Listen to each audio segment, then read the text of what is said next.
What's good, friend listeners? Welcome back to WoT In Color, the dopest Black women-hosted podcast for the preeminent Wheel of Time series. You already know. I'm Keba. And I'm Shar. Jumbo, my sister. Jumbo, Keba. It still means hello? It still means hello. Just in case, we had any new listeners. Yes.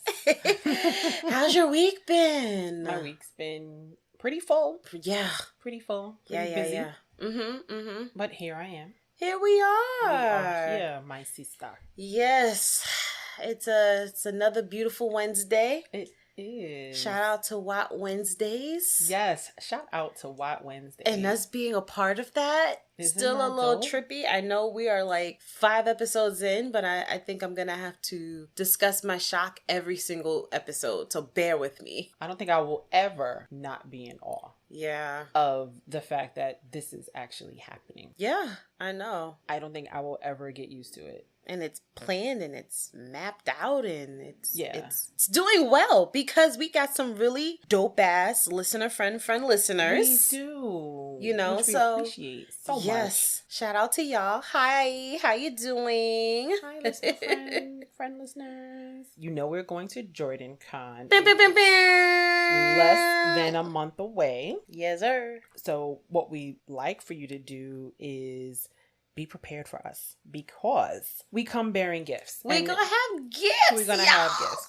And in order for you to receive these gifts, mm-hmm. you may have to know some minor trivia about the podcast. Yeah. So if you're already listening to us, then you're great. You are good to go. You are good to go. And you are ready to receive your gift at Jordan Con when we ask you the little trivia question we might have. Right. And they are super cute. We like quality. And so we're going to make sure that y'all are laced with some really cute WoT In Color something. I'm going to leave it a secret. Yep, I'm going to leave it a secret. I'm going to leave it a secret. So make sure if you're going to be in the building at Jordan Con with us, you see us because we will have gifts for all of our friend listeners. Mm-hmm. And something a little special extra for our special extra friend listeners. So, here we are, episode 5. Yes. We are talking about chapter 9 and 10. Mm-hmm. Chapter 9, Tellings of the Wheel. And chapter 10, Leave Taking. Mm-hmm. Man. Shit meat fan. All right? Shit meat fan. Yes, the shit has definitely hit the fan. Mm-hmm. Just a brief recap. When we left our characters in chapter 8, Rand was trying to stay awake because his dad had just been healed and he was still asleep. And Rand was desperately trying to wait for his dad to wake up. Mm-hmm. And then immediately in chapter 9, Tellings of the Wheel. Mm-hmm. And by the way, the symbol is... Did you notice the symbol? Oh, I did not. Dang. So this symbol is half of the full yin and yang type symbol. Oh, hold on. Let me get to it. This symbol is called the dragon's fang. Mm-hmm. Oh, what was drawn on the door of the inn? Yes. Got it. Fang. So okay. in Emond's field or in this world, if you want to accuse someone of being a dark friend, mm-hmm. you draw the dragon's fang on their door. Tag. So that's the symbol that we see here. Mm-hmm. So the chapter starts with Rand running, and he's not in the inn, obviously. Mm-hmm. So this is a dream. Yeah. So he tried to stay awake, didn't work, went right to sleep, immediately into a dream. Yep. So he's surrounded by what he called barren hills. Yeah. Vegetation is dead. Yep. The sky has clouds of black and silver, and they're mm-hmm. swirling. They're swirling. Clouds mm-hmm. are swirling, but guess what? No wind. Even though the clouds are swirling. Uh-huh. And he knows he's being chased, but he cannot see who's chasing him. Uh-huh. But he does hear that Trollocs Yes. are howling. So he's mm-hmm. running and he gets to the top of a cliff, uh-huh. which looks like it has a 1,000-foot drop. Uh-huh. He looks down in the valley and he sees fog, and there's lightning in the fog. Mm-hmm. And sometimes the lightning strikes up into the sky, mm-hmm. In that weird way that dreams do. Yeah. And there's also thunder. And so there also appears to be a mountain thrusting up from the valley. Come on, mountains. I'm sensing a theme here. You're sensing a theme? Mm-hmm. And so he realizes that I've seen this before. Mm-hmm. but I don't know what this is. But he knows it, but he doesn't know it. Right. Right? In that weird way that dreams do. Yeah. So at some point, unseen fingers are pulling him towards the mountain. Yeah. And then he hears a voice a few times say, "Serve me." And so now he's angry because he don't like being pushed and prodded, and voices in his head telling him, "Serve me." So he yells, "The light consume you, Shaitan." Rebuke him. Rebuke. Hashamana hayalata. Okay. So suddenly a figure looms over him. And so he's afraid. And so he throws himself down, not caring about the fact that it's a cliff. Yeah. So now he's falling. Just falling. And then next thing you know, he's standing on grass. Because dreams, right? They're weird. And so now he sees a mountain in the distance, but it's not the same mountain that was in that valley with the weird fog and the lightning and everything like that. He also sees a river flowing by this mountain. Yeah. And in the middle of this river, there's an island. And on this island is a city. Yes. And it's surrounded by high walls gleaming with white and silver. And for some reason, he knew that he had to get to this city because that's where safety was. And so he tries to go towards the city. And now again, he's running. Someone's chasing him again. That he doesn't know. It's an unknown pursuer. So he notices that the harder he runs, the further away this safe city appears to him. Kind of like LeBron James' hairline, but go on. You know what? He just refuses to let go of it. Oh my anyway, goodness. I'm not even going to touch that. Oh, right. So now he's running. The unknown pursuer clutches his collar, and so he trips and falls. When he falls and looks up, now he's like right at the city. Yeah. And now there's people, and they're all smiling, and they're happy people, and they're gesturing him, "Hey, go this way," towards the city. Right. So he actually enters the city. And when he's in the city, he sees a large tower. And he's like, that's where safety is. I got to get to that large tower. So, but he's like, I'm in this dope ass city. It's not going to hurt for me to look at these jugglers and whatever. Distracted. Right. Like me. He must be an Aquarius. Well, I wasn't going to say it, but here we are. I think Rand is an Aquarius. So, we're going to do an episode on signs. We have to. Go ahead. Because I'd definitely be like, squirrel. Yeah. Yes. Yeah. So he turns down a different street because he's like, I'm going to check this city out. And when he turns down that street, he sees the same tower ahead of him on that street. And he's like, what the fuck? Yeah. So then he turns down another street, tower. What the entire fuck? Yeah. Then he turns down another street. What the bomba clot? Yeah. Right? I think that was an exact quote too. Right? It was in page 128. Right. And a Third half. paragraph. Because Rand's Jamaican. Y'all didn't know it. Y'all didn't know that. Oh my goodness. Oh, that's why he looks different. That's why he looks different from everybody. It's the oxtail he been eating. Yeah. It's the curry goat. It's that good Caribbean sun. It's not just the oxtail, it's the extra oxtail gravy. It's so you know you're kin if you're getting extra oxtail gravy. Actually, yeah, because everybody don't get that. No. Okay. Wow. So So the people that are around him now, they're still friendly, but they're desperate, as if like they're losing hope. Yeah. Like they really need him to go to this tower. So he makes his way to the tower. The doors open. He walks in. Doors close behind him. Yeah. Because scary dreams, right? Of course. Okay. Soon as he gets in and the doors close, there's a fade. Woo! And the fade says, "We have been waiting for you." Woo! And then he wakes up. The fade wanted a fade. That's right. what that was. Right. Fade was like, run my fade. Right. So he wakes up and he's like, damn, that was a crazy dream. Oh, look, there's some broth here. Let me eat that. Right. So Mistress Alvear has oxtail broth. It was oxtail broth, right? It was oxtail gravy. He's eating a bowl of oxtail gravy, right? I would it. Yeah. I'm sorry, Jamaican listener, friend listeners. That was awful. I know. That was bad. Because neither one of us are Jamaican. Not at all. Clear. Not even a little bit. Not even a little bit. Not even a little bit. All right. So So he wakes up from this dream. He sees that food has been prepared for him. He's been told that he needs to eat. So he does. And then he checks on his pops, touches his forehead. His pops wakes up. And just shoot me in the foot, because I definitely thought he was going to sleep out until... You did predict that. So if you all remember, last episode, Keba's first prediction was Tam does not wake up before they leave. I was like, Dad. So that was immediately just... Well, why he had to get up now? Couldn't wait a few more minutes. He was on his way out the door. But whatever. I don't like being wrong, so this is going to be a long journey. It's okay. I accept it. Sometimes you're right. I accept being inaccurate and wrong. I just don't like it very much. So, but it's going to be fun. It's fun. It's going to be fun. Yes. So Rand starts telling Tam what's popping, because Tam has no clue. He's been unconscious this whole time. So he doesn't know that the whole village has been pillaged, burned down by Trollocs. He only knows that he was knocked out by Charlotte. That's all he knows. So Rand tells him everything, except he leaves some things out on purpose.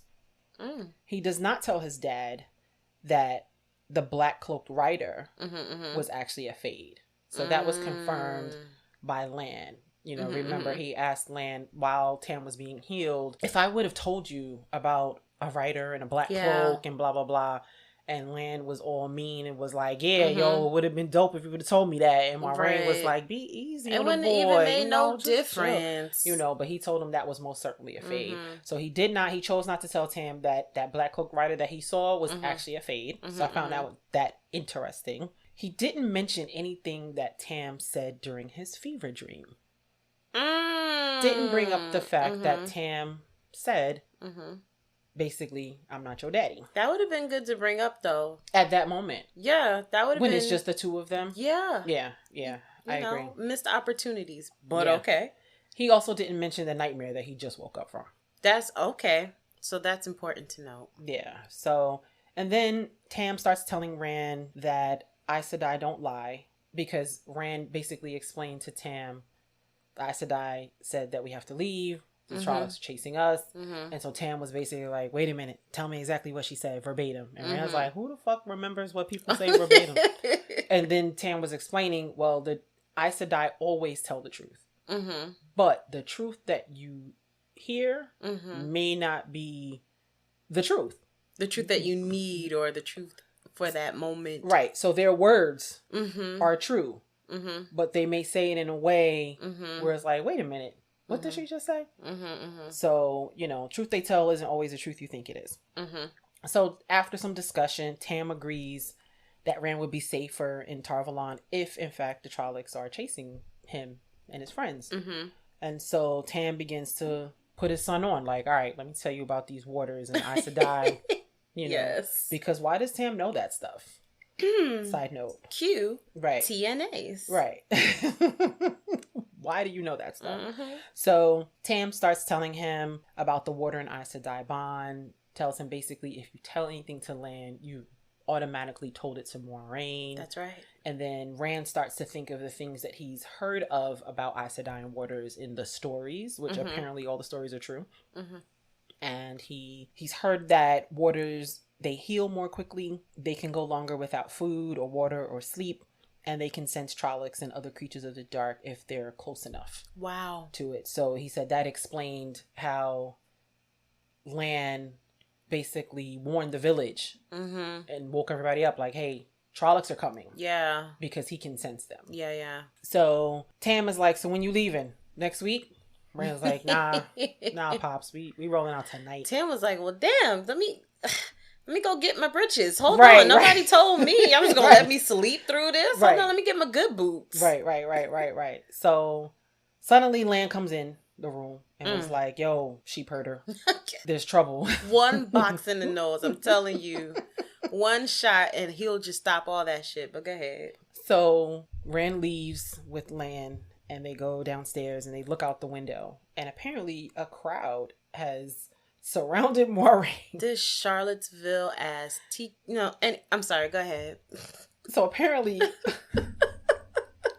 a crowd has surrounded Moiraine. They're yelling, they pointing fingers, they shaking fists at her. They basically telling her to leave. You need to leave Emond's Field. It's your fault that the Trollocs came. You brought those monsters to us. Yeah. We ain't never seen those creatures until you came in here, and you were Aes Sedai.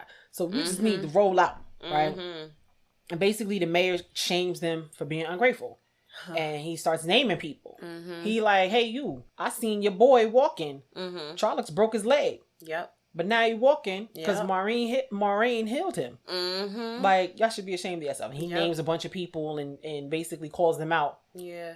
Because I feel like also because he had Master Luhan right there, right over the right shoulder, flexing. Yo, like I wish y'all would. Yeah. You want some because smoke? they talking about burning the inn down because she there and everything. He like, yo, so, we want to burn more things down. You want to burn inns now?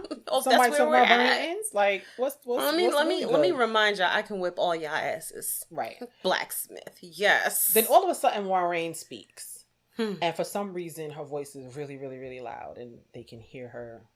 The whole crowd can hear her. And she starts telling them a story, and she's basically like, yo, is this what y'all have come to? Is this what the blood of Manetheren? Ooh. Right? And she tells a story of Manetheren, which was the original name for the land that we know as Emond's Field. Yeah. And she talks about how Manetheren, under the leadership of their king Emond, get it? Emond's Field. King Emond. Oh, I did not get that. So over time, it was his field. Emond's field. Right. So she tells the story of their battle, King Emond and Queen Eldrine, and she mentions Manetheren's banner was a red eagle. Put a pin in that. The banner was a red eagle. So basically, each nation has a banner, right? Like countries have flags. Yes. So Manetheren used to be its own nation. Right now, the two rivers are a part of a larger country. Okay. Which we'll learn about very soon. We'll learn about that soon. So, but historically, they were its own country. Similar to how in Game of Thrones, the North was separate. I know no king but the king in the North. Yes. Okay. They like, we not fucking I didn't watch Game of Thrones, right? But no, I did not know that. Well, for those of you listening who did. So basically Manetheren was its own kingdom, its own country. It had its own banner and everything like that. And basically they fought and would never bend knee to the shadow. So Moiraine is just telling them this whole history, this whole story about them fighting the shadow, and they had asked for help and they were told, wait 3 days and we'll come help you. And the help never came. And the king realized, yo, we've been hoodwinked. Yeah. We've been bamboozled. We have been led astray. And they like, fuck it, we gotta fight. And they fought and they basically ended up, as they got pushed back, they ended up in the area that's now Emond's Field.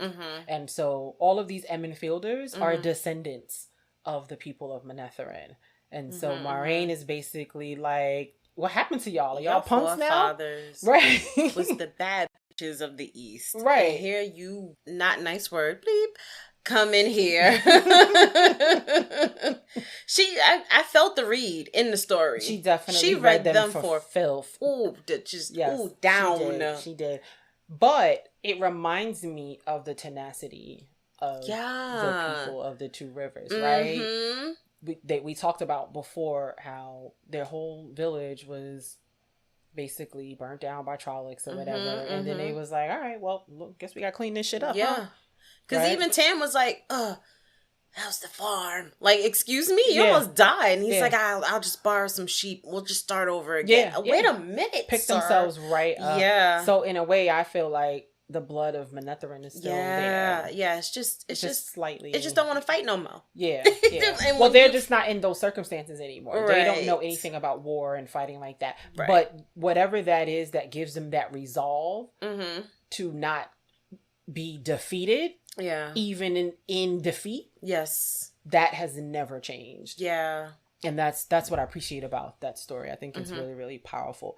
So now everybody's feeling all ashamed and they're like, damn, we really whack for this. Yeah. And they start apologizing to Moiraine, saying, you can stay here as long as you like. Thanks for saving our lives, lady. Right. No, because it was interesting because one villager was like, I don't even really believe your story like that or whatever. Right, but you healed my kids, so you get the pass today. Like he was really gonna run up Right. On the Aes Sedai who pulls lightning out the fucking sky. Right. And heals broken legs. I'm not fighting anybody that pulls lightning out the sky. I just think that is a very unfair advantage. Yeah. And heals broken legs. And heals broken. Nah, I'm good. I'm twice as good. Right. So all seems well. So Lan is like, all right, it's time to go. Mm-hmm. And then that's how the chapter ends. Yeah. That's how we end chapter 9. And then chapter 10 is called Leave Taking. Mm-hmm, mm-hmm. And the symbol is a tree branch with 2 leaves. Mm-hmm. We don't know what that's about. Nope. But that's the symbol. Yep. And so basically everyone has gathered in the stable. Mm-hmm. Lan is getting the horses ready. Moraine comes in, you know, and it's Matt, it's Rand, it's Perrin, the 3 boys, Lan and Moraine. Lan's like, yep, we're ready. We can go now. Yeah. And who pops in? Your prediction.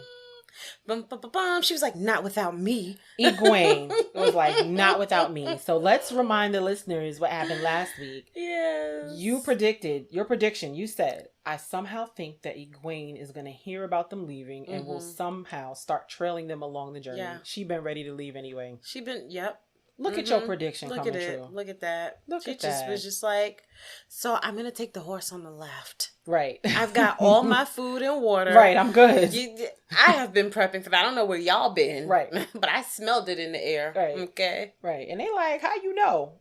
They was like, your funky ass don't know how to keep a secret. Baby. What did she say? They was moving around like a bunch of bulls? Yeah, she saw Matt, like, you know, trying to be discreet, but so obvious. Parrot walking around with this axe. Right. Like, what are you doing with this axe? Right. and even the she peeped the water over here buying extra horses. What you buying extra horses for? It's only right. you and Maureen. Yeah. Why you buying? Why you? So you need you just need 2 more horses, huh? Right. Right. Okay. Egwene is not a dummy. No, not a dummy. And so after a while, Maureen's like, all right, she can come. Lan is like, nah, she can't come. And Maureen is like, it's part of the pattern now, Lan. Oh, baby. Right. The way I would have had to punch her in her mouth one day. You're not going to pattern me to death, all right? Like... The wheel weaves as the wheel wills. No, and I hear all of that, but right now I just want to vent. You just going to let me vent or nah? Because you know this is dumb, right? But go ahead. Go ahead, girl. So now they talking about, all right, Egwene coming. What horse she going to take? And they like, she could take the Gleeman's horse. I'll leave him enough money. Poor Gleeman. Here comes Tom. He was in the hayloft the whole time listening to the whole conversation. He like, nope, that ain't gonna work. Because I got to come too. Because I'm going too. So I don't know what horse she riding. But why was Lan ready to smite this man? I was just like, well, wait a minute. Yeah, put the sword away. The sword definitely came out. The sword He was came like, out. look, we're not taking no more people. I could just kill him where he's standing. Yeah, we can go he could about just our die business. right now because he's a witness and he heard too much. He knows too much. So we can go ahead. So that Lan is about his murder, and I respect that. Yeah. Hilarity. So apparently Perrin, who was supposed to check everything, never thought that someone would be up in the hayloft. That's where I'd be. Yeah. And so Perrin feels silly. Lan looks at Perrin like, you idiot, why you even check the hayloft? So they leave. As they leave, they the neighborhood watch is watching. All is well over here. And Lan makes a remark like, yeah, they'd be eaten up in a second. Two bands of Trollocs would kill them. Right. So they finally leave. They're walking out. They walk over the bridge that leads them out of Emond's Field. And Rand sees something in the night sky flying. Mm-hmm. He's like, that's too big to be a bat. Eventually, we learn it's a Drakkar.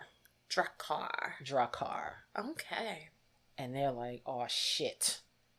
What the fuck is that? Right. And so Tom Gleeman explains what it is. He says it's worse than Trollocs and Halfmen. And so Lan is like, yo. That don't even really explain what it is. We gotta fucking go. Whatever it is, we got to fucking roll out. It's like, what you need to know. That's what I'm gonna hit you with right now, is what you need to know. Damn what it is. Right. What we need to know is we don't want no smoke with it. Yeah. So you don't want no smoke. Stay low. With the Drakkar. No. Let's just roll out. And that's how we end the chapter. So you forgot one of my favorite parts. Okay. Is when Egwene was getting on her horse and Rand was helping her. And he's all like, I still don't think you should come, but since we have no choice, I'll make sure you're okay. And she's like, bitch, I'll make sure you're okay. I'm gonna take care of you. How about that? And I said, look at these two motherfuckers. Just acting like they not in love when they are. So what an interesting two chapters, because now, so the way that I read books is it plays as a movie in my head. And so like every chapter is an episode in my head. So I may do that from time to time, but y'all know what I mean, listener friend listeners. Y'all know what I mean. So themes. So what was pulling to you? So one thing that spoke to me in chapter 9 was when Moiraine is telling the story of Manetheren. Yeah. And what it reminded me of is we are all descendants of something. Yeah. Right? And we may or may not know anything about our ancestors. Yeah. If we don't continue the legacy of passing our stories down. So because thousands of years passed, or however many years passed, the story of Manetheren got lost. Yeah. And their descendants have no idea of the greatness that was Manetheren. Yeah. And it reminded me of a personal story for me. And so you know that I am into genealogy. Yes. And in my research, I learned some pretty cool stuff about my lineage. And I am a direct descendant of an Indian chief. Ooh. My 10th great grandfather, his name is Ninigret. Ninigret was a sachem, which is another word for chief. Yeah. And he was the leader of the Niantic peoples, which eventually became the Narragansett tribe. Wow. So I am Narragansett. Wow. Now, I have always heard, like everybody heard, that I got Indian in my family. You know, right? It's always in the hair, right? Right. You know, I got Indian in my family. Right. And the reality is most Black people that claim a Native American heritage do not actually have a Native American heritage. Yeah. And so I actually never took too much stock in it when I would hear, oh, we come from this, we come from that. Right. Because, okay, how do we know that for real? And so my mom, what she did always tell me is that her mom always told her that we were pretty much related to the entire state of Rhode Island. Oh. So shout out to folks in Rhode Island. Y'all cousins. Y'all are my kin. According to my mama and my grandmama, y'all are my kin. But on a serious tip, is there's anybody listening and you're from Rhode Island and your last name is Hazard, you are 100% my cousin. Oh. Maybe distantly related, but you are my cousin. My great grandmother was a Hazard, and she is directly descended from the Narragansett Hazards. Wow. Yep. So that's what this reminded me of. And what's fascinating about my 10th great grandfather, Ninigret, is he's in history books. He is American history. Oh my goodness. He was born in 1610. Oh my goodness. You can trace your history. I trace my history back to 1610. To 1610. Do you know how many Black people cannot trace their lineage back 300 years, 200 years? Yeah, because slavery, right? Oh my gosh. I was initially into genealogy because I wanted to get past that brick wall, is what we call it. It's a brick wall because enslaved people were property. And so in the records, it wasn't important to note their names. So it's very difficult for us as Black Americans when we're researching our genealogy, our lineage. There are no names. It would literally just say wench. Yeah.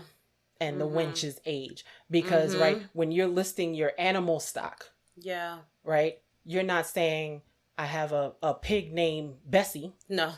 Right? You're going to say, I have a pig. Yeah. And this is how old the pig is. Yeah, this is how much the pig weighs. This is how much the pig weighs. Mm-hmm. And this is exactly the type of record keeping that was happening to our enslaved ancestors. We weren't considered people. Yeah. So it wasn't necessary to say, this is my slave named Mary. Yeah.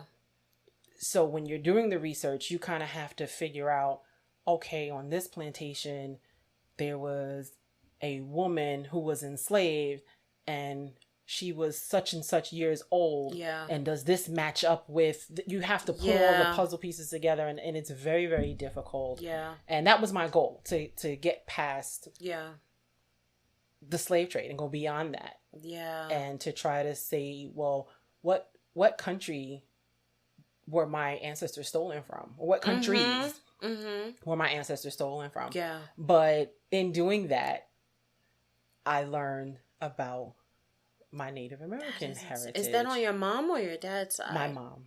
Wow. My mom's side. That is so special. It is. It really is. So shout out to the Narragansetts. I am coming to Rhode Island at some point because I want to do some research. But what's really dope, what I was going to say is, there are things in Rhode Island named after Ninigret. Oh, wow. There's a statue of him. There's like a pond or now, river or when something you like that. see pictures of him, because if he's in the history books, I'm sure there are pictures of him. Mm-hmm. Do you see yourself? Do you see a resemblance? Do you see a nose? Well, I've never seen actual pictures. On Wikipedia, there is an image of him.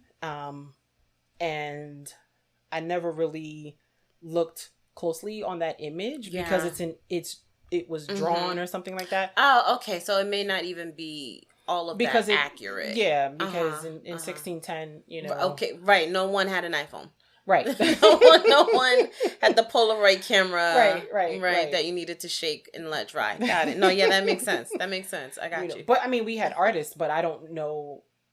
I'm sure there are images because he was so prominent in history. Like, he fought wars when the English were trying to take over the colonizers.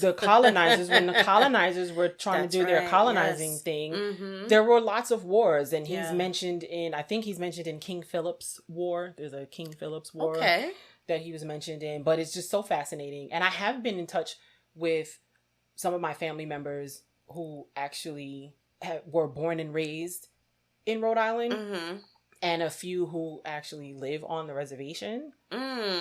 And they've been really, really open with me about sharing information, and, you know, and I'm just eager to learn. And it's interesting how the trajectory of my intended research shifted. Yeah. You know, I'm still very much interested in my African ancestry. I will always be interested in my African ancestry, you know, but I now know that what makes me who I am is a combination of my African ancestry and my Narragansett ancestry. That is so amazing. So it's like I have more than one reason to be upset about colonization. Okay. All right. And the transatlantic slave trade. Oh my goodness. You know, so on one end, I have every right to be here in this space for so many reasons. This is my space for so many reasons. You know, this country was built literally on the backs of my ancestors. Yeah. And this country, my ancestors were already here. They are, yes. They were already here. Yes. Wow. So yeah. So now that's what spoke to me. I need you to go, now that you know that, and that's some really deep history. And I would love to hear stories from your tribe.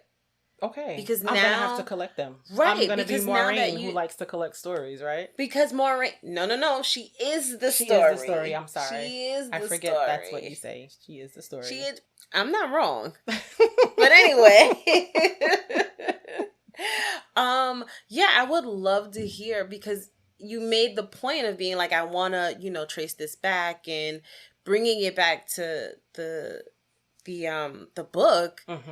and how she was able to kind of have that story at the ready for them. Mm-hmm. And they just did not even realize that, because the story was lost and nobody was passing it down. Right. And I guess they've just, the ancestors kind of just settled where they were. Right. And just decided to push forward, and they didn't relay those stories to their kids, to relay to their children, and pass down. And so the story was lost. So now, and that's the same thing that happened with me, right? And now you have an opportunity to find those stories, and it's gonna be hell. I'll tell you what, because record keeping and history and red tape, the whole 9 yards. Specifically when we deal with Native American history, which is just history. Period. So. But I want to challenge you to find the stories of your 10th great grandfather and pass those down to your babies. Absolutely. So absolutely, that'll be fun. I am excited, and I'm ready to hear them. Yeah, I particularly want to know how we ended up in New York. Why are we not in Rhode Island? You know, and if my great grandmother had stayed in Rhode Island, I probably wouldn't exist, because my parents met here in New York. And so, and actually my grandparents met in New York. So if my grandmother had never been born in New York, if she, if her and her mom, if they all stayed, and her siblings, if they all stayed in Rhode Island, they wouldn't have met my grandfather. My grandmother wouldn't have met my grandfather here in New York City, and they wouldn't have had my mom. Yeah. You know, so, but I want to know, why aren't we in Rhode Island? Well, it was a part of the pattern, Shar. It's part of the pattern. It was a part of the pattern. A part of the pattern. Yeah. It was a thread in the pattern. Because and we'll see this in the Wheel of Time. You change one thread. It can have, it's like the butterfly effect. Oh, yeah. You can have such an enormous change. You have no idea what one change can do. Right. You know, for the rest of your life, your story, you know, it completely changed the pattern itself. So it's very, very interesting. I do know, I've heard that, so my great grandmother, like I said, her last name was Hazard. And I learned that at some point, some of the Hazards, for some reason, were apparently removed from the tribe. They were disenrolled from the Narragansett tribe so there was some drama somewhere. Ooh. And I don't know what that drama was. But for whatever reason, my great grandmother, who was born in Rhode Island, she ended up in New York for whatever reason, and had her kids in New York. And that's why my mom was born in Harlem. Yeah. Because we were, you know, we were here in New York or whatever. So I'm definitely interested in that story. I'm going to keep looking for it. I really wish we could just get you on Finding Your Roots, because that's a great idea. And I'm going to be honest with you.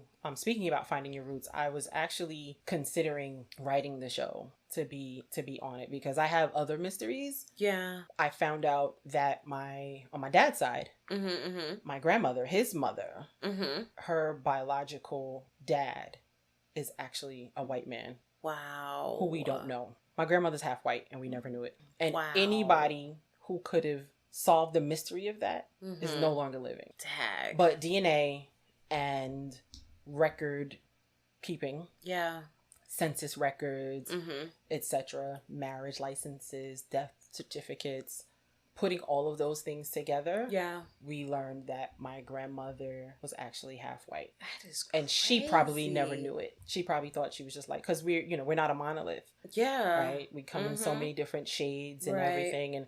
And it never occurred to me. I would never, in a million years, my whole life, think that my grandmother was half white. No, she was just light skinned. You know, my dad's just light. Wow. You know, I came out kind of light. Yeah. You know, that's just, you know, because black people. Just, and period. Yeah. Right? But yeah, DNA doesn't lie. We've got to get you on the show. I feel like he only does famous people. I think I was supposed to look into it, honestly. And there was a call, like, if you have an interesting story, write us. So thank you for saying that, because I'm going to do that. Yeah.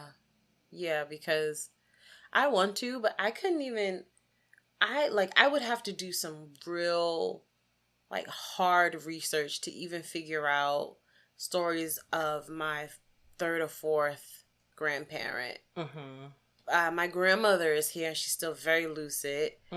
And she can tell me stories about her mother and her grandmother. Those stories are a little bit more faded. And then from there, I'd have to start doing the research from there. But also my grandmother's just kind of stubborn, and I don't want to group us all together, right? But like we spoke about this when Call Me Nakomi was on the show about family secrets and things needing to stay buried for the sake of whatever, right? And so I feel like there's a lot of that happens within my family. And so trying to get down to the bottom, like she'll never listen to this, so I don't have any worries of getting in trouble. But I just recently learned within maybe the past 5 to 7 years that my grandmother's first legal name is something not completely different, but it's different. Oh, wow. It is different. Like, I have always known my grandmother as a certain name. And it was not until my mother slipped up and was like, "So, Ma, you're not going to tell her your name?" And I'm like, the hell you mean? It's my grandmother's name. What do you mean? Why do we do that? I don't know what the history is with my grandmother and that name, but so I learned it, and she said, if you ever call me that, it's going to be problems between me and you. And repercussions. And so those are consequences and repercussions that I don't want to find out about. Right. I'll play around with anybody else's child, not that child. Right. Not that woman over there. You don't want that smoke. Nope. Grandma don't play no games. So I was like, yes, ma'am. Right. I just think it's interesting that y'all never had told me before or whatever. Right. So I'd have been looking for you in the census. Right. Under X name. Right. When I should be looking under Y. And I don't understand why. But, we will heal. We will. As a people, as a community. I just wish that we passed on our stories. I wish we still had that tradition of passing our stories. We pass some stories down. There's some things I've heard about, my grandfather and, his parents or whatever, but it's like we're ashamed. We cannot be ashamed. Like we're humans. Yeah. We're not perfect. And I know stories of people who the mother that they think is their mother is actually their sibling. Yeah. Or their sibling. I'm sorry, the other way around. Yeah, their sibling is actually their parent. Because it was shameful. To tell anybody that this person had a child at a young age, right? With like a young teenage mom or something like that, and so the grandma would raise the baby as their own, and this child grows up thinking that their sibling, that their mama is their aunt, is their sibling. Right. That's what they're thinking. And I'm just like, that is so unfair. It is. That is so unfair. But healing, it's going to take time. Because we have a lot of trauma. Generational trauma. Yeah. Or curses is what we call them, generational curses. Yeah. And we refer, those who take the charge to lead their family, lead themselves, lead their children away from the norm of what their family's tradition tend to be, are referred to as the generational curse breakers. Right. I refer to myself as a generational curse breaker. I know Shar, you as well, just because we are very intentional about making sure that we are not doing things the way our ancestors and parents did just because they did. We need understanding. That peer pressure from dead folk. From the dead folk, right? We're not going to succumb to that. We're not going to subscribe to that. We need understanding. We need realization. We need clarity. And we want to be able to pass that open communication down and just create healthier traditions and healthier means for the generations that come from us when we are the ancestors. Yeah. So I think that's amazing. I cannot wait to hear the stories that you find and that you recite, and I hope your babies are ready. Because it's gonna be heavy. My oldest is ready. Yeah, she's ready. My youngest too, not so much. Well, But they're I'll pass still, them on anyway. they're young enough to be in a place where they maybe they have time is what I'll say. They have time. They definitely have time. So. Yeah, they're teenagers. Yeah. So they have a little time. You know, I think they're just focusing on different things right now. And once they come into their own, they'll come back. They always do. And speaking of parents and children, that brings me to one of the themes that I picked out, because the interaction between Tam when he woke up and Rand, when Rand told Tam that he had to skedaddle, and Tam was like, all right, well, get your pen and pad because you need to take these notes. Right. You know, rent is due on the 1st every month. Right. They don't care. It's going to be a late fee if you're late. Right. And your water bill is going to be this. And he's giving him the rundown, right? Because he's no longer a lad. He's a man now, right? And Rand is like, but you just woke up. If you don't get your ass somewhere, like he's giving this energy of you just woke up. Right. Can we just have some tea? Right. Like why are we doing this right now? And so it made me think of the parental advice with navigating the outside world or the world outside of home, right? So what advice, and as a parent, because I am not a parent. Okay. And Shar, you are a parent of 3. And so what advice did you give your eldest when she flew the coop? And what advice were you given? I remember explaining to my youngest about I remember explaining to her that one day she's going to have to pay bills. Yeah. Right? And you're going to have to know how to pay bills. You're going to have to know, you may not need to know how to write a check, but I'm going to teach you how to write a check. You know, you're learning how to cook, which is wonderful. You know, I actually just told her this the other day, that you are learning skills that will allow you to be self-sufficient. Cooking is one of them. Yes. So she gets culinary in her school. Oh, how cool. Yeah, and she told me the other day, like, yeah, we fry chicken. And I'm like, that is amazing. What? In the school? In the school. It's like, so you can make dinner. That's important. Wait, how do they have a deep fryer? Is it an air fryer? I don't know what it is. This is a great school, because I couldn't even think about bringing an unlit candle into my building. Well, you know that home economics is just not taught in schools anymore. And I remember being in 7th grade and I was taught how to fill out a check, how to write a check to somebody. Even simple things that we take for granted. She called me the other day and was like, hey, I want to send a package out. I'm ordering something as a gift to somebody. What do I put for the shipping address? Like, she really asked the question. And I'm like, so the shipping address is the address that you want the package to go to. She's like, oh, that makes sense. Wow. That is interesting, because, you know, and she's never had to do it. And I said, the billing address, they're going to ask you for the billing address. That's your address because you're paying for it. Yeah. And you're putting your, you know, because she has a bank account. She has her debit card. Yeah. So I'm like, you're putting your card information. You're paying for it. So what's the billing address associated with your card? That's your home address.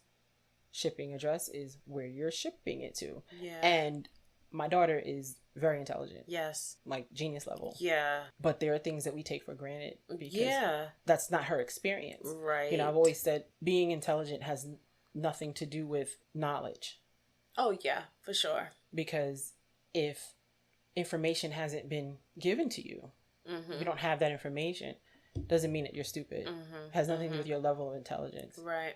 If no one has ever told you that this writing instrument is called a pen, you wouldn't have the word for it. Right. And someone showed it to you, you wouldn't know what to call it. Doesn't mean that you're stupid. Yeah. But yes, I'm following you for sure. Information was just that information, that specific information, that word, pen, was never taught to you. And so in my daughter's case, she's never ordered anything. Right. For someone else. Right. Online before. And so something that we take for granted, something as simple as filling out the shipping address. Yeah. She was a little cautious about it. Like, wait, what am I supposed to put here again? Right. And then I explained, she's like, oh, that makes sense. Right. You know, so yeah, besides that, I have given my younger kids the talk. Mm-hmm. And you know what talk I'm talking about. Mm. Not the birds and the bees, although they did have birds and bees. Yeah. I did that with them very young. All of my children, I did that very young. I've got to figure out why they call it birds and bees. I have no idea. But all I know is when I was 11 mm-hmm. and I first started my period, I thought I was dying. Yeah. Oh, because no one had the bird and bees. No one told me what the hell was happening to me. Mm-hmm, I literally freaked out and I screamed to the top of my lungs because there's blood on my panties. Yeah. And I don't understand what could possibly be wrong with me that I'm bleeding out of my vagina. Mm-hmm. I had no idea what a period was. Right. Well, in my case, it was talked around. Right, because my mom, because it was sister, taboo, right? And we have funny names for it, you know, Aunt Flo and stuff like that. Yeah, you know, so because of that, I made sure with all three of my children that they were well informed in that regard. My youngest children, my two youngest, I recall giving them this is how you behave when police are around. Talk. The dreadful. They also got because my kids are not street savvy. I remember having a talk with my youngest the first time she traveled alone on a city bus. Yeah. On the subway. That was very scary. Yeah, I'm trying to think of. So when the first time I left home was for college, right? But even that in and of itself was a bit contentious because I specifically chose the college that I went to because I very specifically did not want to be home anymore. And so in leaving and going to college, it was very much a good luck, kid. You know, you figure it out. You're smart, right? That's been my parents' kind of motto with me. You're smart, you figure it out, right? And it's like sometimes I'm resentful of that because why I gotta figure it out the hard way? You know, why do I have to like knock my head up against the wall to realize I shouldn't walk into walls, right? As my parent, I would want y'all to say, hey, that's a wall. That's a wall. Don't walk into it. Don't walk into that. It's going to hurt. And on the other hand, now that I'm older, now that I'm an adult, I understand the value of personally having to walk into that wall. To have that experience, to see how it feels, to know that I'm never going to walk into another wall because that shit hurt. So I'm very conflicted with the way my parents handled my departure from the home. And I guess maybe one day we'll sit down and talk about it. But this is not the therapy podcast. Right. But yeah, I found that interesting because, you know, Tam is just, he jumped right into it. Like well, if you've got to leave now, well, you know, you grab you some snacks, and the good snacks are the powdered ones. They take longer to digest, so you don't have to eat as much. You know, he jumped right into it. He jumped right in with the survival skills. Yeah, and here's some things you need to know. Right, you're traveling with an asinine and water. Yes, let me put you on the game. Yeah, and that made me also. It brought me back to him in his fever dream, talking about how he found this baby and gave it to his boo thing, like, Merry Christmas, here's a baby, I know you wanted one. Rand is a good name. Right. And so it made me wonder if part of that was his fear of Rand eventually finding out, now that he's going to be into the world, right? He won't have any control of what he's exposed to. And I wonder if he was trying to mitigate as part of that exposure that he was going to have. So in a way, trying to tell him, like, don't trust her too much. Right. They don't lie, but, you know, they might say some things that's a little, you know, for their benefit and their benefit only. And so it makes me wonder if he realizes that an Aes Sedai might know that this ain't his kid. You get what I'm saying? So, like, I was trying to wonder if that was... Because it felt like one part parent, like, all right, I knew this day would come. All right, let's have it. And then the other part was, all right, but if I let him go, I'm not going to be able to control what he sees, what comes to him, what information he gets. And I don't know who else outside of here knows, or who he's going to run into when the people start looking like him. And he starts asking those questions. And he possibly starts getting answers. So you think he's going to see people that look like him? I think they said he looks very different from everybody else. And so where you look different in one area, you will look the same in another. And so I feel like he may run across some people who, let's say he's got red curly hair. They gonna have some red curly hair. He gonna be like, I thought I was the only one with red curly hair. It's crazy. How y'all get red curly hair? Right. And they gonna be like, oh, my mama and Right. And then he's gonna remember, this motherfucker said they need a DNA test. They need a Maury, where you at, my lad? So he got to make sure he don't date anybody with Listen, the red curly hair. Don't get that might be his cousin. Don't get to bumblefuck and start looking at the girls with the red curly hair, because y'all might be a little bit more than cousins, all right? Just be easy. But you know he's got Egwene there, so he gonna act right. He's gonna act right. He got the main chick on the boys' trip, so he can't bring his sand to the beach. He brought sand to the beach, so he ain't gonna have no side rendezvous. He'll meet the curly red hair girl and just wink at her, like right. He wink like be like, wait a minute, we look alike. Could you imagine? So let me ask you this: do you think there's gonna be another conversation? Do I think there's gonna be another conversation? Well, not another conversation, an actual conversation with Rand and his dad about eventually. Yeah. Oh yeah, it's all gotta come out. Okay. What is done in the dark shall always be exposed through light. That's so interesting. I want you to put a pin in that phrase. Okay. Oh. What's done in the dark. That's interesting. Oh. Interesting. All right. So we have to add these to your predictions. We're gonna add those to my predictions. So your prediction is that Rand is gonna, on his journey, meet some folks that look like him. They're all gonna have red curly hair, or whatever. He's got sandy blonde, straight hair. You know, whatever is different about him. He's gonna start seeing those differences in other people. And then your other prediction is that Rand and Tam will have the conversation eventually, explaining the truth about his birth. Or you know what? It will come up again. Okay. Will it be a full-on, all right, lad, have a cup of coffee, let's have a chat?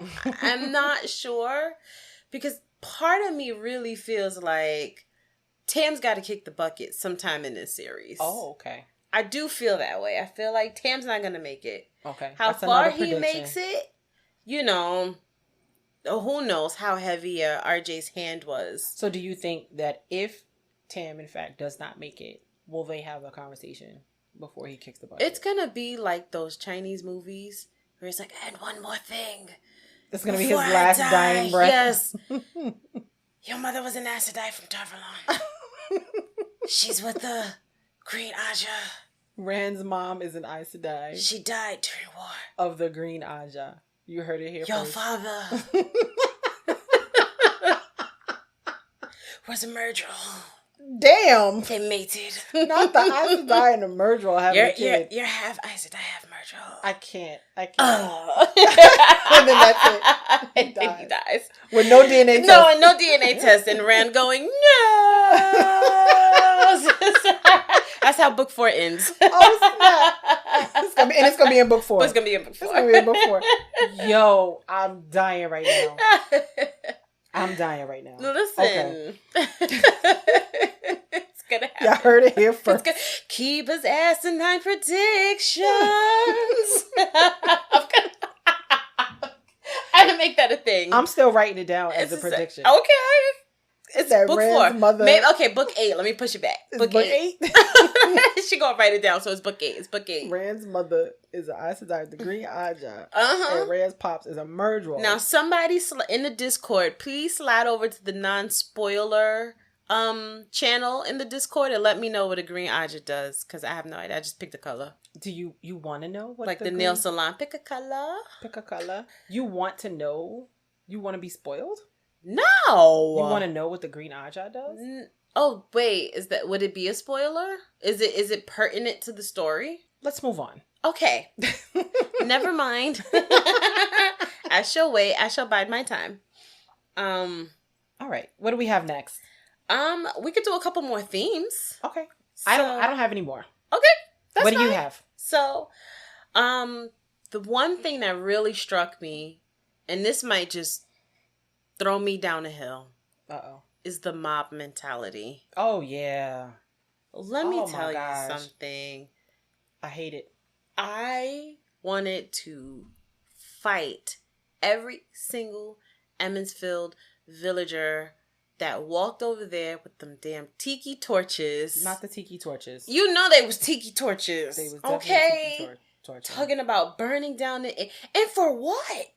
I bet one of them cousins or whoever was in the front of that pack or what's his name who got missing real fast? The Conger?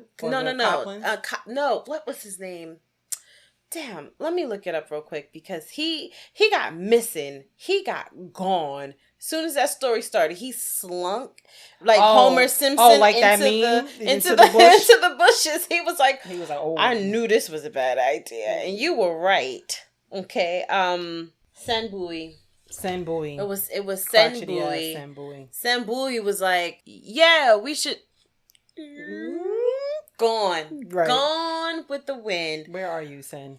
But I didn't know that they were so impressionable. And I think that's the thing that shocked me. For people that are so resilient and so steadfast, that mob mentality, that gullibility of just being like, because one person started that. Oh, she's an Aes Sedai. That's the reason why that Trollocs even came. One person said that and got the whole village riled up. That mob mentality is a real thing. It's very easy to get people riled up. But it gave me Trump energy. And I was very disgusted.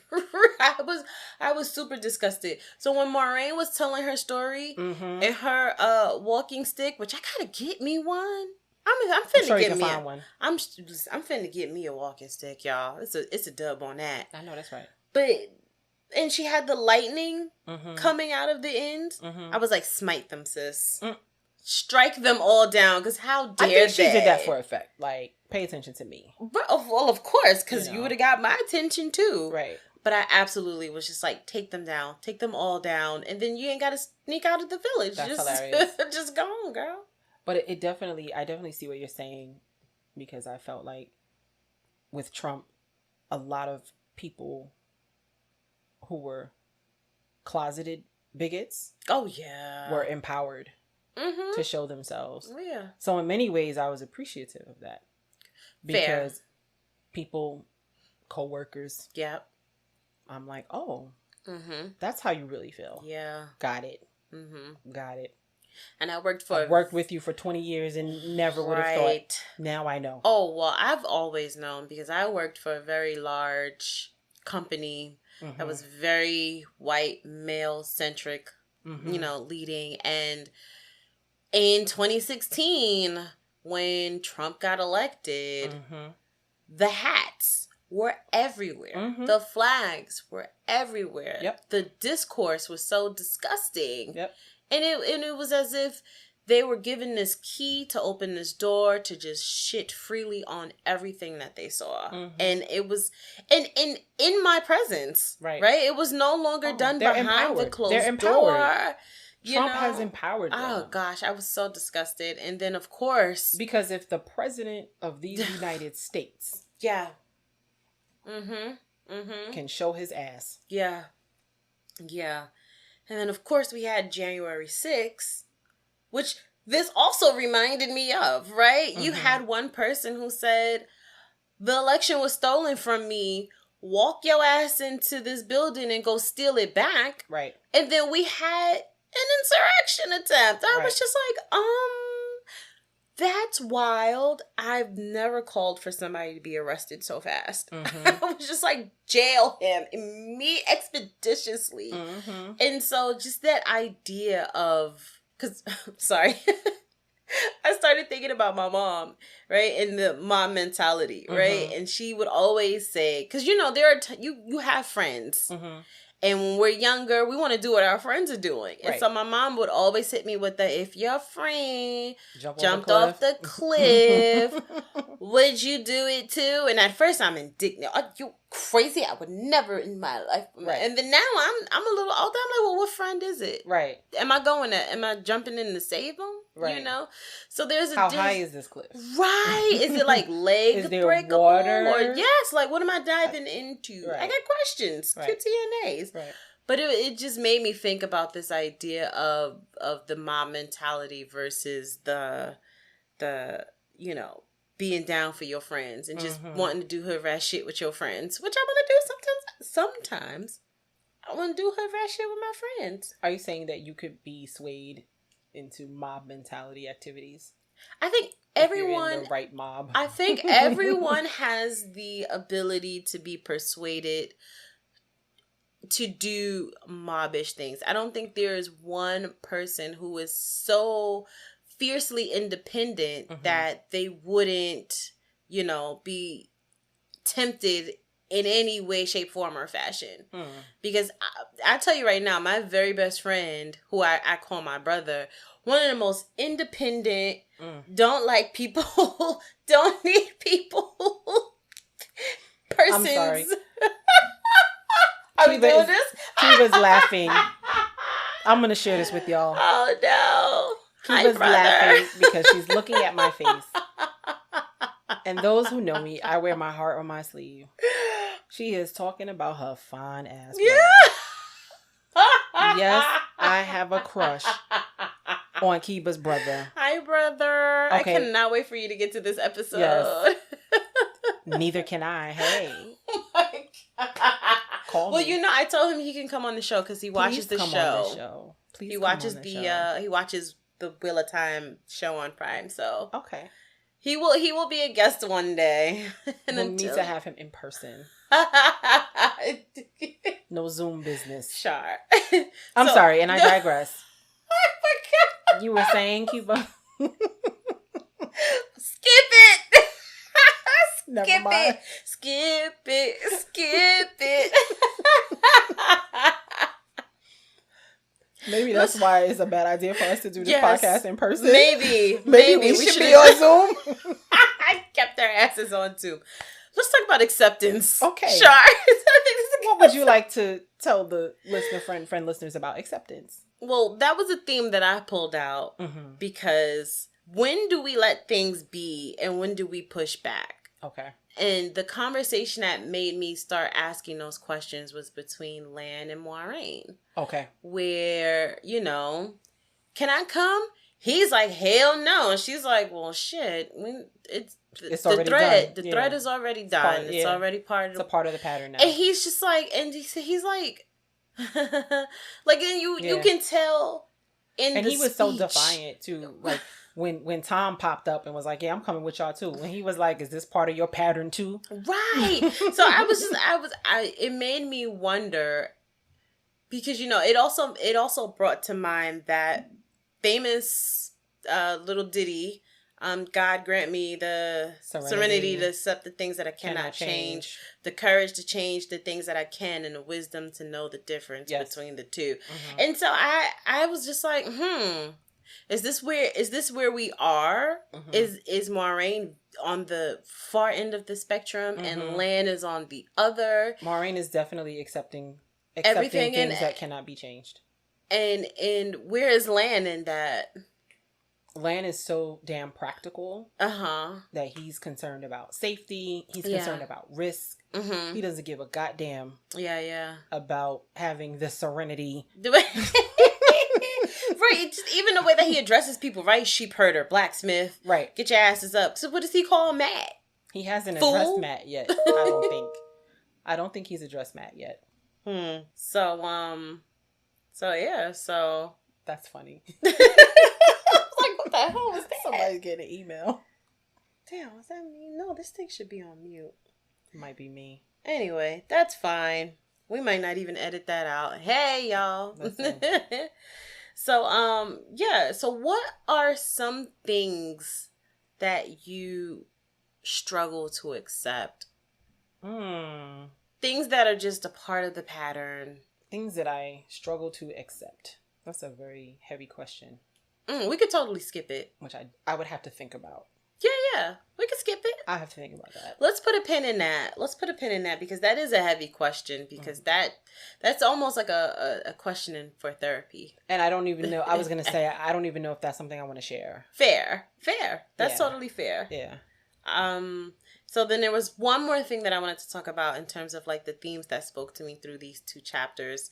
And that was intuition, nightmares, dreams, premonitions. Because, we open up with Rand's crazy ass dream. And as soon as I read that opening line and he's running and it's hell and the Trollocs, I immediately thought of Moiraine. And her asking him how his dreams have been. How are your dreams, Rand? I said, look at this dream. Not a dream. Just all kinds of nightmarish. So that leads me to So what do you mean by not a dream? Do you think it's, what do you think I believe that you think it's a prophetic dream? I think it's very prophetic. Okay. I think it is going to be something that they encounter. Because they're going on a journey. We know this for sure. We're going on a trip. We're going on a trip. They're out. They're gone. I'm not going to tell you how that was also in my head. I just didn't verbalize it. So I think that's hilarious. It's Macy style. That we both style. So, and you don't have kids. I'm the one with kids. No, I am a kid. Fair. I'm an old child. Fair. Fair. So, but I very much thought that was some kind of a premonition. Okay. I feel like the point when he gets into the tower. So initially I thought the first mountain that he encountered that was like serve me and being pulled to him. I thought that was LTT's mountain. You thought it was Dragon Mountain? I thought it was LTT's mountain. Yeah, which is called the Dragon Witness Mountain. Protection Mountain. Witness Protection Dragon Mountain. Okay. Okay, bet. Fair medium. And so, but I said, no, this is very dark one. This is very, serve me and evil, hellish and darkness abiding. And so I said, darkness. So I said, okay, no, this isn't LTT's mountain. This is maybe the Shayol Ghul. So, okay. Because I was in the glossary. So okay. Shayol Ghul. Okay. That's the energy it was giving anyway. And then when he ends up in this very pristine, beautiful town where everyone's happy and help me, Obi-Wan Kenobi, you're my only hope. Oh and God. That's what and it's specifically the point where he like tried to run away. And he said he kept looking at the people's face and their faces were still pleasant, but still like filled with despair. I said, oh no. We're losing all hope. And then he gets in what I thought was LTT's Dragon Mount. And I said, oh, so this is LTT's mountain. This is the Witness Protection Mountain. We're finally going to get a MTV Cribs tour. Right. And he walks in and there's a Myrddraal who's like, yes, bitch, we got him. So that lets me know that he's some kind of one. Rand is the one that they have been looking for. Okay. Not Matt, not Perrin, not Egwene. Okay. It's Rand. Okay. And also that there's something going on, and I don't know how exactly to explain it. But I feel like there is something very, very, very challenging. How do I put this into words? I think that him getting to this place of greatness and then walking into that mountain and then being met with darkness inside of the mountain means that he is going to discover something very dark about himself. Okay. So whenever he gets to this point where he thinks that, everything is fine and they're all good now and he can probably return home to Tam and Emond's Field and, the world has been saved, right? Right as they hit that point, he's going to be met with something very dark about himself that no one can fix but himself. Okay. Right? Like, and I don't want to say something as simple as like an internal struggle, right? But it's something deeper than that. It's something darker than that he has to fight on his own. Right. Okay. So that is my Keba's asinine prediction. Yeah. I love it. I think we should get a soundbite of you saying that. Literally gonna practice. And then we just insert it. Yes. Whenever it happens. I think that'd be so funny. I do. Yes. One thing I wanted to draw your attention to in the beginning of the book, there's a map. Yes. I'm the map. Of the known world. I'm the map. I will sing anything if you give me an opportunity to. I'm so sorry. Go ahead. So on this map, it shows Tarvalon. Tarvalon. And right next to Tarvalon is your witness protection mountain.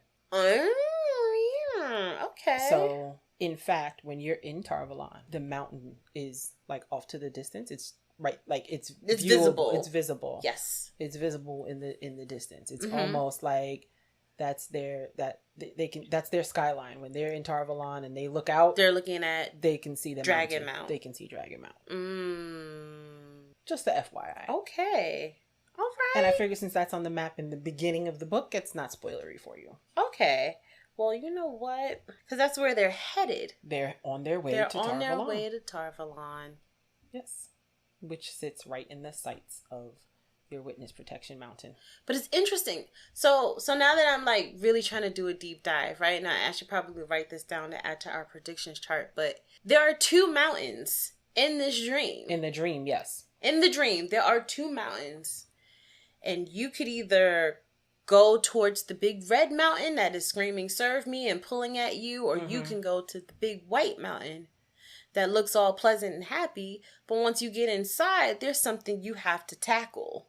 Well, the mountain itself is not white, but yeah. But you know, the mountain that's next to the mountain that is the happy mountain, the happy place mountain. Next to the city, the happy place city. Next to the the mountain itself wasn't the happy place. Okay. In the dream, the people were trying to get him to go to the city. Okay, bet. So Dragon Mount was in the dream. Shia Ghul was in the dream. Okay. And he has to make a decision. Oh. He has to make a decision. That's interesting. So he has to make a decision if he's going to serve the dark one or if he's going to serve the light. Okay. And that is represented by the 2 mountains. And once he gets to the other mountain that's near the city, right? Say he chooses that, there's still some darkness that he's going to have to contend with. Okay. So yes, that's where I'm at prediction wise. Okay. With that part. Do you have any more themes, or do you have any Water and Shade or Sis Be Steadfast? No, so I do have a Sis Be Steadfast. Okay, I'm curious to see if your Sis Be Steadfast is going to be the same as mine. Let's see, so because go ahead, go. Okay. Egwene. Yeah, mine is for her as well. Get your ass back in the house. Oh. If you want to leave the 2 rivers, I understand that. If you want to leave Emond's Field, I get that. You're getting at it. You just got your hair braided, so you are ready to shake now. That ass. I get it. But leave on your own terms. Don't jump on whatever opportunity is being presented to you, because not every opportunity is the right one. You could have left safely. You could have gotten your adventure on in a more convenient fashion. You know, you talked about being the wisdom for a different place, and I think you were onto something there. It was definitely safer, right? But no, you took the first opportunity to get out of the village that knocked on your door, and those are going to have some drastic consequences for you. Never be so desperate to make a change that you take the first opportunity presented to you where there could have been better ones. Weigh your options. And I low-key feel like you did it because of love, LOL. But damn, you have to think, do you love this guy who is just a boyfriend, kind of, but not really enough to battle Trollocs and risk your life for, sis? I mean, I can't answer that for you. But what I can say is next time you make a huge life decision like that, I hope you find a way to make it your best move and not just the only move. So good luck to you on this decision that you have made. But just, it's always best to understand all that is available to you before you make a solid decision one way or the other. And if you gonna follow Rand, girl, just fuck him. I've been saying this since like episode 1. Just give him the poontang. Okay, just smash. Just what are we doing? What are we doing? You're not even in Emmonsfield anymore. Your hair doesn't even have to braided, be. It doesn't even have. They just left. So even if her hair was, doobie style, what was to stop them? Okay. So all I'm saying is, I'm not gonna, beat you down about why you left or how you left, but just next time you presented with an option, find the other options, because there are always more than one options, and really take your time and weigh this out, right? Because once you do something, it's part of the pattern. It's part of the pattern. Okay. Now. So don't stick yourself into one pattern, especially one that's going to risk your life that I don't think you was ready for that. I don't know if you was really prepared to really risk your life. I mean, you was talking big shit when she was, I'm going to take care of you, girl. Girl. So I think that is solid advice. Thank you. And it's very interesting because my sis be steadfast is also to Egwene. Yes.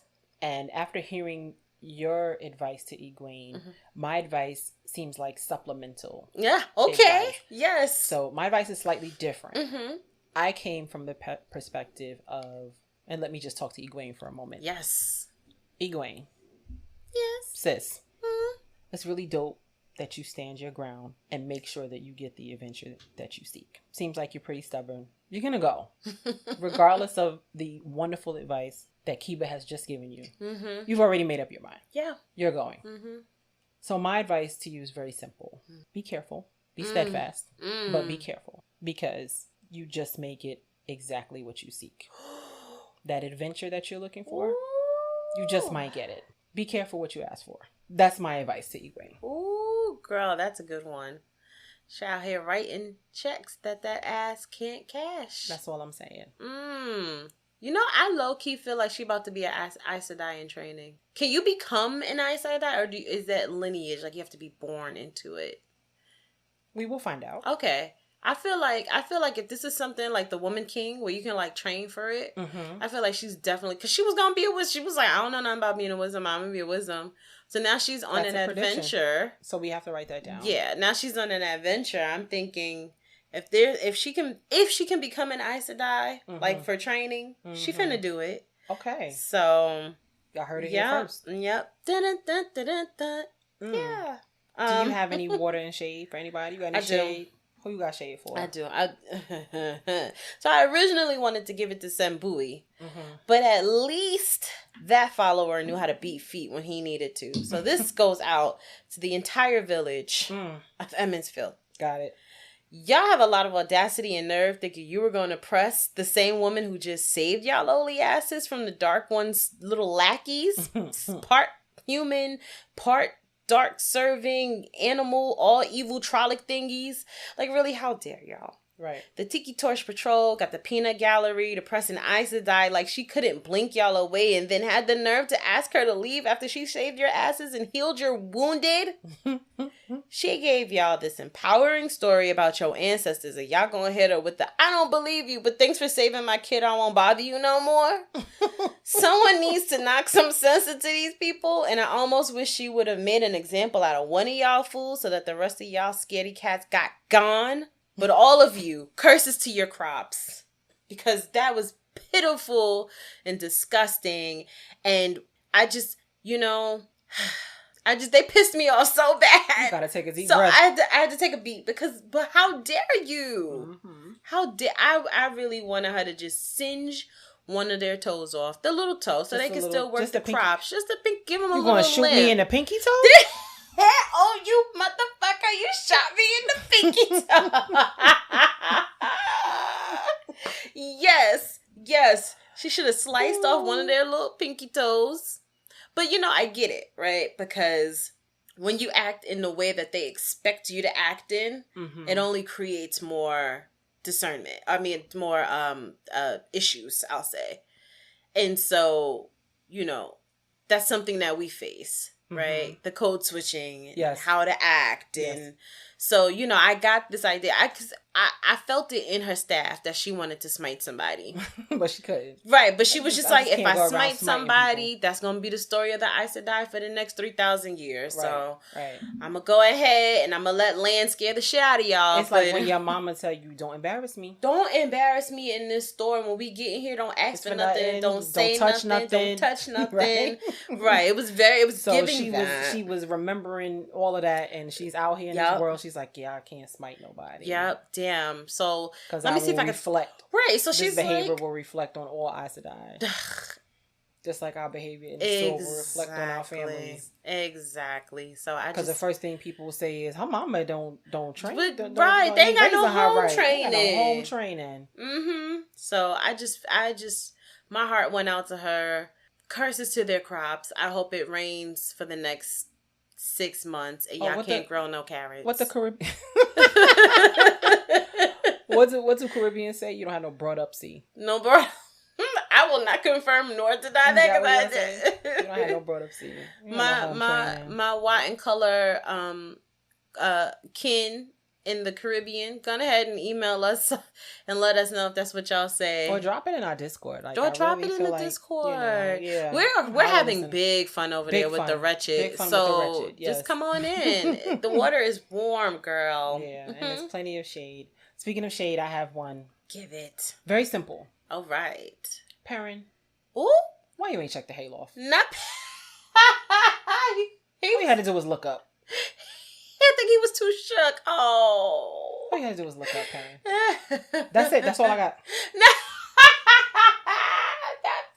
That's all I got. Look up. Perrin say cheese. All right. Next time. Just, sometimes you gotta, I blame Lan. I blame Lan. He didn't instruct him properly. He didn't instruct him. Sometimes He's you gotta just a blacksmith. Blacksmiths don't know about. Sometimes you gotta know who to put in what post. Right. Perrin wasn't the one to put to check the barn because clearly. Right.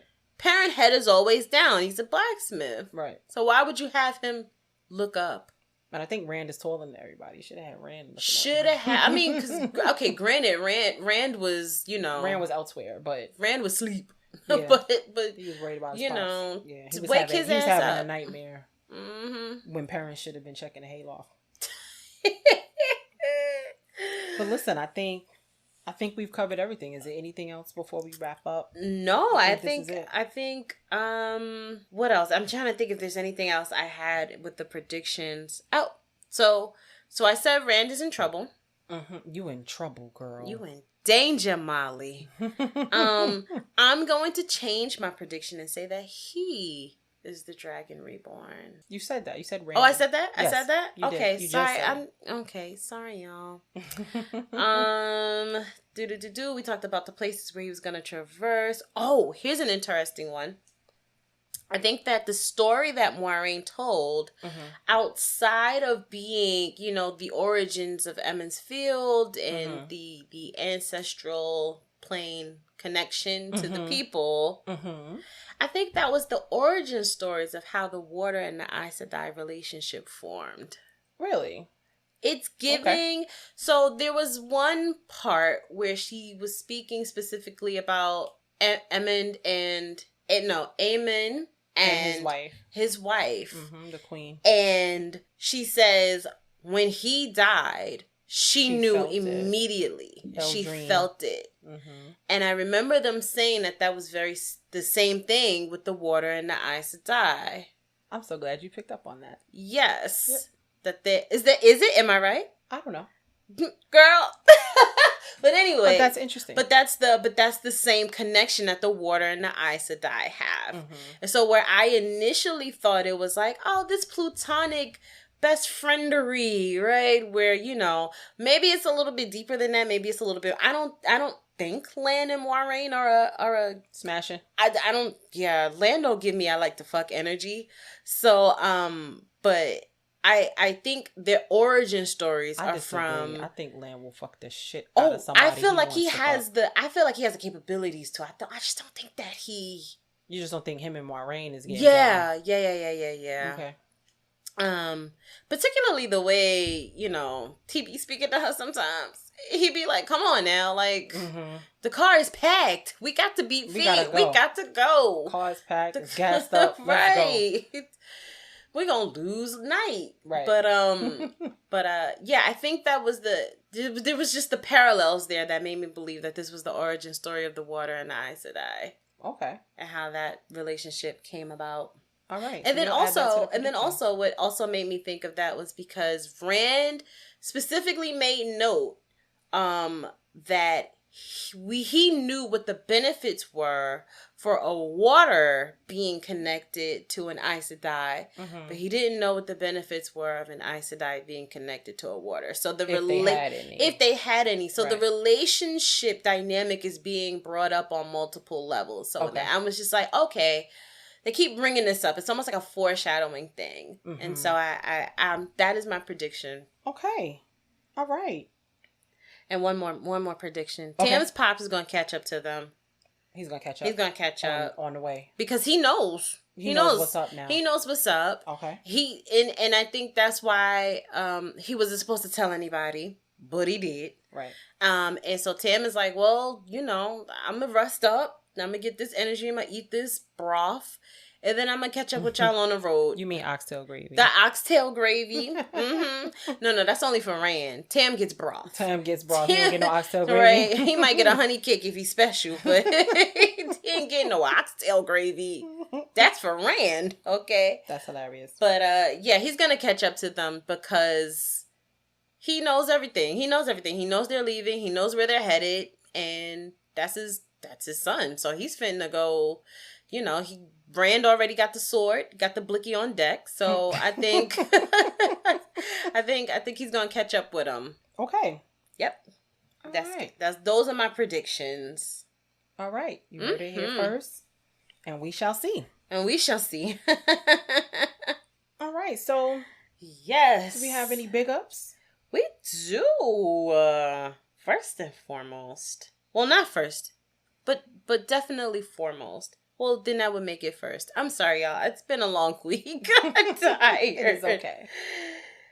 I want to do a very special big ups to our Discord listeners. Absolutely. You all have taken this little engine that could of a podcast and elevated the discourse far beyond what I could have ever foreseen this podcast doing. Yep. And I just want to, from the bottom of my itty bitty immensely huge heart, thank you all so much. The stories you're sharing, the energy you're giving it, the connections, the everything. It's just been so incredible to watch. It's been so incredible to be a part of. And we thoroughly just am so grateful for each and every and we don't want to call anybody by name. We definitely want to respect the space. It is a safe space. And so unless we have your explicit permission, we will not share anything from the Discord chats. But I just want to say the stories, the sharing, the openness that we've been having over in the Discord universe has been so immensely fulfilling. And just beautiful and authentic. And just like I said at the top of the show, if your ass ain't in the Discord, where exactly are you? Where are you? Because the FOMO that you should be experiencing in this very moment, that you don't have to, for not being in the Discord right now, should be eating you alive to the point where all you have left are thumbs and eyes so that you can navigate the link in the description box and click it so that you may become a member yourself and regain the rest of your body. I implore you, if you are not in the Discord and you are looking for WoT content that is elevated and sophisticated and intelligent and emotional and profound, get your ass over into that Discord expeditiously and we will see you over there. Yep. Absolutely. Totally agree. I also want to do a big up, if I may. Mm-hmm.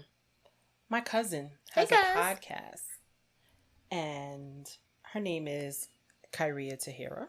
Ooh, that is a beautiful name. What's up, Kai? Shout out to you. So her podcast is for women. Yes. And it's called Healing Hot Girl Podcast. And let me tell you, this is the podcast that you did not know you needed. This is the podcast you did not know you needed. That makes me excited. Extremely therapeutic. She is dropping some gems. And what's really dope is the gems that she drops are short and sweet. I love that. Literally, check it out. Her episodes will be like 5 minutes long, 7 minutes long. I love that. The longest episode, I think, was like 12 minutes. Y'all go ahead and listen to her before you listen to us, because we are a pretty lengthy podcast. We are. And Apologies. So, we just be talking. Oh my gosh. But go on ahead and click her podcast. Yes. It's called Healing Hot Girl Podcast, and we'll definitely have the link First of all, to it in the description. I love the shit out of that name. Mm-hmm. Healing Hot Girl. Yes. Real hot girl shit. It's healing. Yes. Hot girls need healing too. Hot girls need healing too. Yes. Oh my gosh. I cannot wait. And you have a podcast that you want to big up as well. Oh. So I started listening to this podcast right in the very beginning of their journey, and to watch them grow. They are now in over 50 countries. They now have millions and millions of streams. And they have recently just did a live show to celebrate their 10-year anniversary. That's dope. I mean, if you ask me who the granddaddy of podcasting is, I'm going to say Crystal and Kid Fury. They'll probably never, ever hear this, but I just wanted to give them their flowers and their energy while I'm on my own platform, and let those two motherfuckers know that I am forever grateful for their little engine that has turned into the juggernaut, steamrolling podcast called The Read. I love it. And if you ever want your fix of funny, deep, thought-provoking information about celebrities that you may or may not care about, go on ahead and click over to The Read with Kid Fury and Crystal. They are dope as fuck. They are two Black queer people who have really made an indentation in the podcasting world. And I just had to give them their flowers for all of the doors that they have kicked down for every Black and brown podcaster to have what they have. And I just want to say thank you. You two motherfuckers, y'all are the bomb. I love it. Yes. I absolutely love this. Yes. All right. Yeah. So I think we've touched everything. We've bigged up. Yes. We've thrown some shade. Lots of it, actually. We've given some advice. Sis, be steadfast. Yes. And we talked about themes that stood out to us. I think this was a pretty dope episode. Yes. Thank you, Keba. Thank you, Shar. Always a pleasure. So why don't you tell them what we're doing next week? So get the people's appetite. Yes. What? So next week, yes, we will be discussing chapters 11 and 12. Yes. Chapter 11 is called The Road to Tarrant Ferry. Okay, so that's the first stop. Got it. So Tarrant Ferry is, if you look at the map, Tarrant Ferry is the northernmost town in the Two Rivers. Uh-huh. So once they reach Tarrant Ferry, mm-hmm. and if they go beyond Tarrant Ferry, mm-hmm. they've officially left the Two Rivers. Okay. Oh, yeah. Exciting. Yeah. It's if. Girls, 15 books. You know they left. Okay, well, chapter 12 is called Across the Tarrant. Okay. So yes. The Tarrant is a river. Uh-huh. And you have to cross that river to get out of Tarrant Ferry. Okay. Yep. All right. Well, that's going to be adventurous. I think so. I feel like somebody can't swim. Somebody can't swim? I feel like somebody can't swim. That's another prediction. I feel like somebody can't swim. I don't think anybody's going to drown and die, but... Okay. Watch it be Egwene's silly ass. Egwene can't swim. I want to come. And they're going to be like, you got to swim across the river. And she's like, but it's moving so fast.